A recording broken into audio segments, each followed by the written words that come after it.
L'invité café. Le Heiva Taurea est un grand événement culturel très attendu par les collèges du Fénois. Cette année, place à la 7e édition. Plus de 600 artistes vont fouler la scène de Toata du 7 au 9 mars prochain. 13 collèges se sont inscrits cette année, dont 4 qui nous viennent des archipels éloignés. C'est d'ailleurs le thème que nous avons retenu pour notre rubrique Invité Café. Et ce matin, nous avons le plaisir de recevoir Moanaura Teheiura, chorégraphe, metteur en scène. Il fait aussi partie des membres du jury. Moanaura, merci d'avoir accepté notre invitation ce matin. Merci, c'est un plaisir pour moi. Alors Moanaura, avant de parler de cette 7e édition, on va adresser un peu l'historique du Heiva Taurea qui a eu cette idée folle il y a 7 ans de mettre en place un Heiva Taurea. Avant d'être une idée folle, c'est surtout une idée intelligente de l'avoir fait. Il s'agit au départ de l'association Heiva Taurea qui était menée à cette époque par Ingrid Angia et Vehere Tunutu, donc une enseignante du collège Makotevane ainsi que sa principale. Cette idée vient d'un constat finalement assez naturel, c'est de se dire comment diriger nos apprentissages vers la culture de ce pays. Et cette idée, elle est géniale et elle est intelligente. Pourquoi ? Parce que on change nos pratiques dans nos apprentissages et dans notre pédagogie. Nous sommes clairement ici dans une pédagogie de projet. Une pédagogie de projet, le terme, la notion, existe depuis les années 70. Mais soyons fiers de nous aujourd'hui, car cette pédagogie de projet qu'est le Heiva Taurea est un modèle de société, est un modèle d'apprentissage au sein de la République française. Nous devons être, et nous sommes un modèle pour eux. Ils devraient prendre justement exemple sur le Heiva Taurea parce que les apprentissages sont faits de différentes manières. Prenons concrètement cet exemple-là. Le but, l'objectif, cette fois-ci, est le Heiva Taurea. Et à travers cette pédagogie, il faut élaborer une démarche que l'élève va élaborer lui-même. Cette démarche, il va aussi, dans cette démarche, il va se rendre compte qu'il a besoin d'outils. Ainsi, les matières comme le français, l'histoire géo, la physique, les mathématiques, la géographie, etc., vont devenir des outils finalement d'apprentissage et non pas les objectifs. Dans la méthode traditionnelle, l'objectif est apprendre le français, l'objectif est apprendre les mathématiques, l'objectif ça n'attire pas vraiment les élèves. Ça n'attire pas, c'était complètement dénué de sens.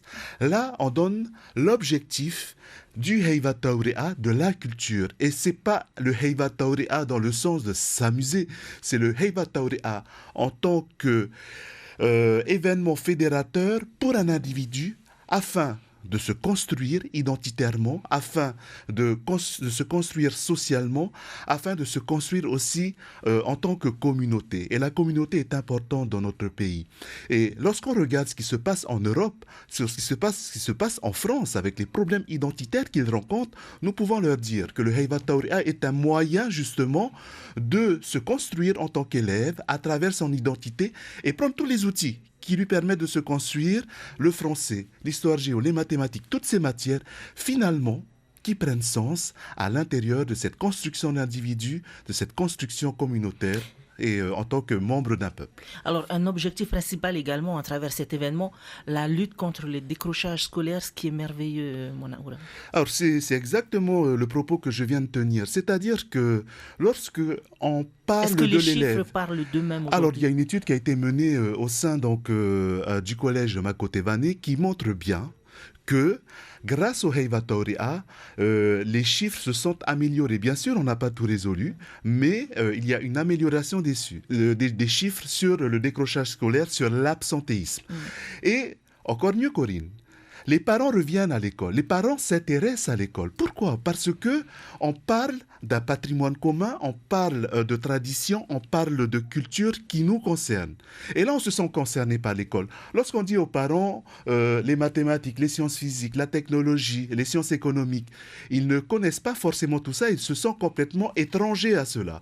Et en revanche, on parle d'identité, on parle de patrimoine, on parle de culture et de tradition. Ils ont quelque chose à apporter. Et ce sont les transmetteurs essentiels du Heiva Taurea. Ce sont les Matahiapo que les élèves vont rencontrer.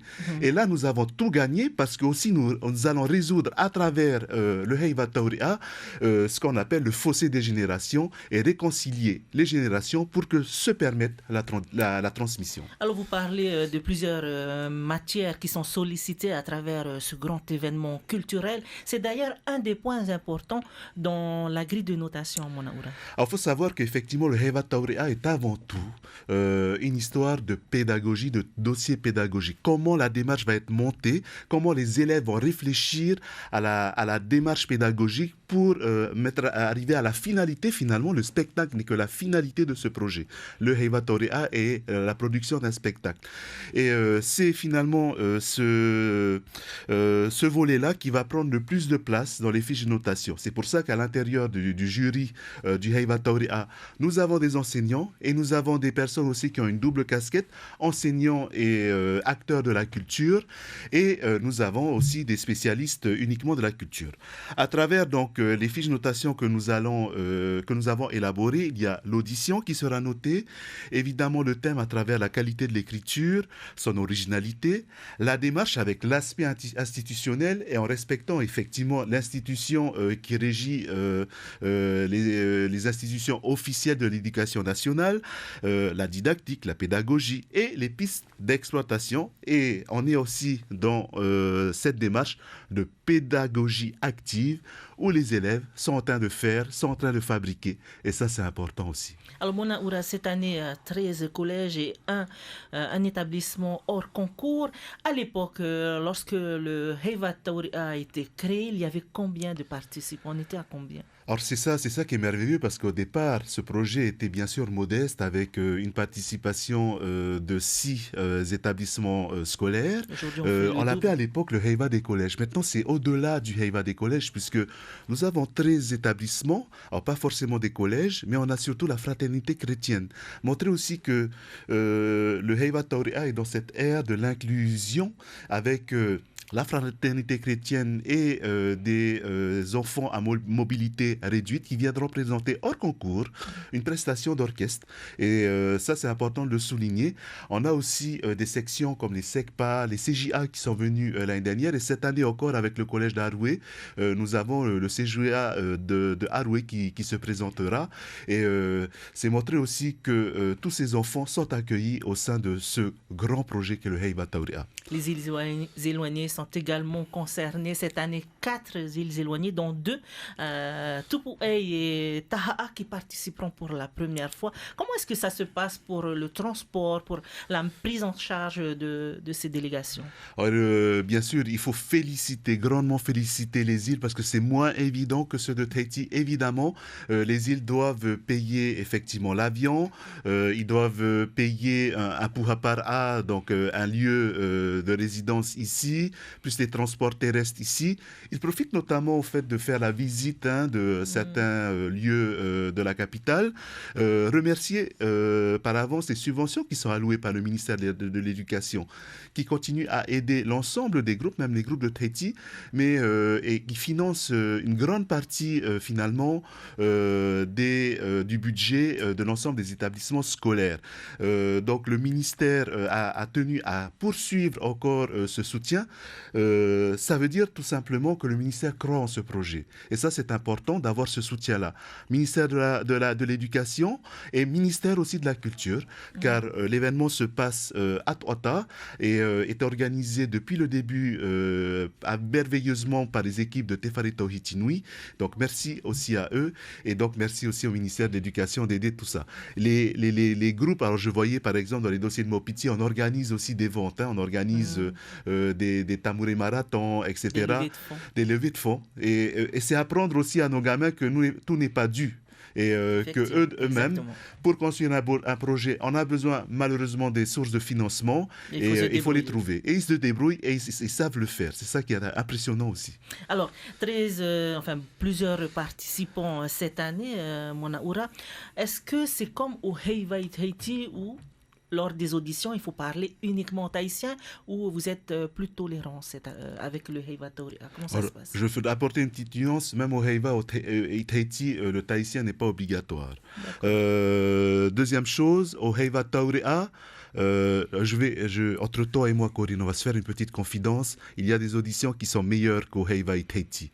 Les gamins sont impressionnants dans la prise de la parole, dans l'éloquence, dans la sincérité et l'authenticité qu'ils mettent dans leur discours, sachant qu'en plus, ça fait partie des apprentissages qu'ils ont, hein, expression orale en continu, ça fait partie de ce qu'on appelle les EPI aussi. Et la plupart du temps, ils choisissent le tahitien comme langue d'expression parce qu'ils ont le choix aussi. On ne voit pas pourquoi on allait obliger au Heiva Taurea alors que les grands du Heiva Tahiti ont le choix. Mais la plupart du temps, et plus que ceux du Heiva Tahiti, ils choisissent l'expression en reo maohi, que ce soit en marquisien, en pomutu, en reo tuape ou en reo Tahiti, pour s'adresser au jury.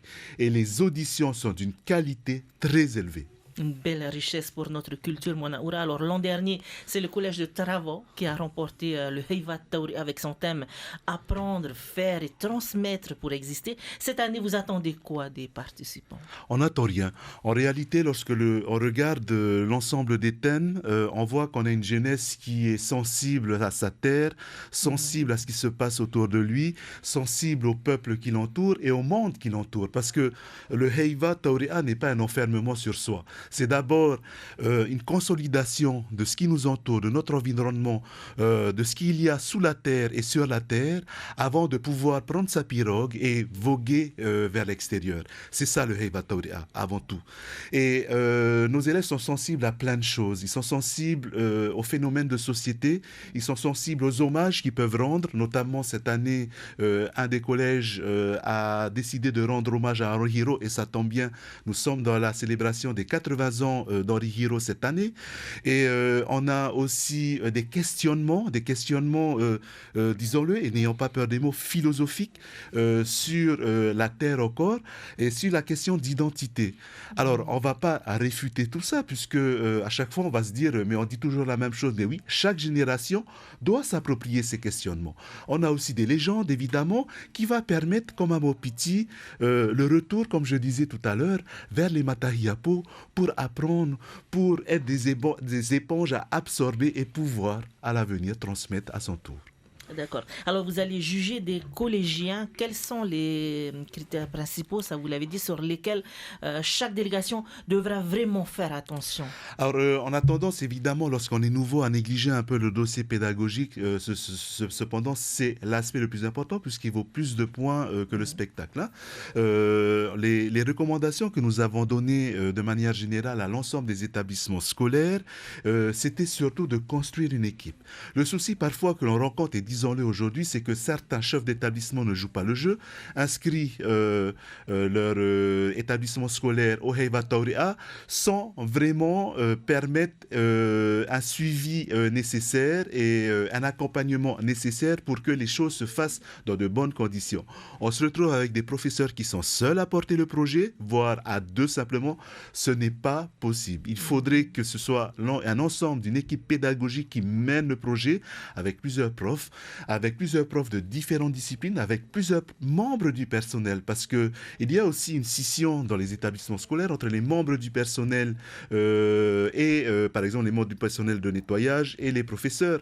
Or, le Heiva Taurea, en s'appuyant sur les savoirs et savoir-faire des autres personnels, peut fédérer au sein même de l'établissement les professeurs et l'ensemble des personnels, les professeurs et les élèves. On remarque aussi que les élèves ont de meilleures relations avec les professeurs qui sont impliqués dans ce genre de projet-là. Donc, il faut construire une équipe. Il faut que les chefs d'établissement croient en ce type de démarche, mais évidemment, là, c'est pas gagné tout le temps. Il y a les chefs d'établissement qui le sont, mais il y a d'autres qui ne comprennent pas effectivement les enjeux de ce pays et qui ne soutiennent pas à 100% ce genre de démarche. Alors, Mona Urate, il nous reste encore 30 secondes. Dernière question.